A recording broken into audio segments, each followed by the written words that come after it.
జై శ్రీరామ్. మన ఛానల్కు స్వాగతం. ఈరోజు శ్రీరామ తారక మంత్ర మహిమ మరియు ఒక కిరాతకుడు ఎలా వాల్మీకి మహర్షిగా మారాడో ఆ పవిత్ర కథను తెలుసుకోబోతున్నాం.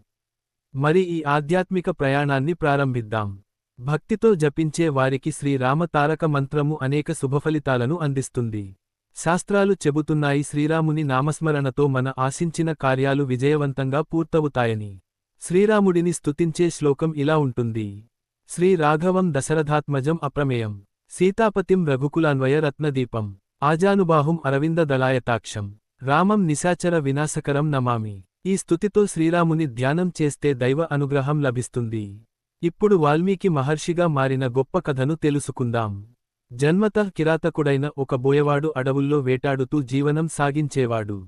ఒకరోజు నారద మహర్షి అతడిని చూసి నీ పాపకార్యాల్లో నీ భార్య బిడ్డలు పాలుపంచుకుంటారా అని వెళ్లి అడిగి తెలుసుకోమని చెప్పాడు.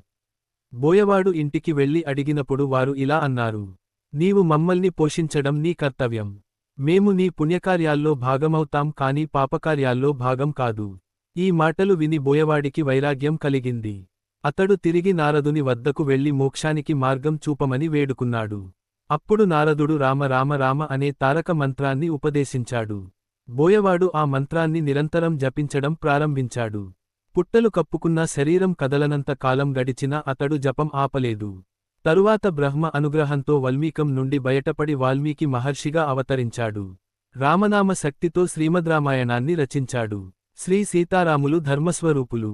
రామాయణం మనకు భావితరాలకు మార్గదర్శకం. శ్రీరామ నవమి రోజు రామనామ జపం మరియు సీతారాముల కళ్యాణోత్సవ దర్శనం చేసిన వారికి శాంతి ఐశ్వర్యం సకల సంపదలు లభిస్తాయి. ఈ ఆధ్యాత్మిక కథను వీక్షించినందుకు ధన్యవాదాలు. మీకు నచ్చితే లైక్ చేయండి, షేర్ చేయండి, సబ్స్క్రైబ్ చేయండి. మరుసటి వీడియోలో మరో దైవ కథతో కలుద్దాం. జై శ్రీరామ్.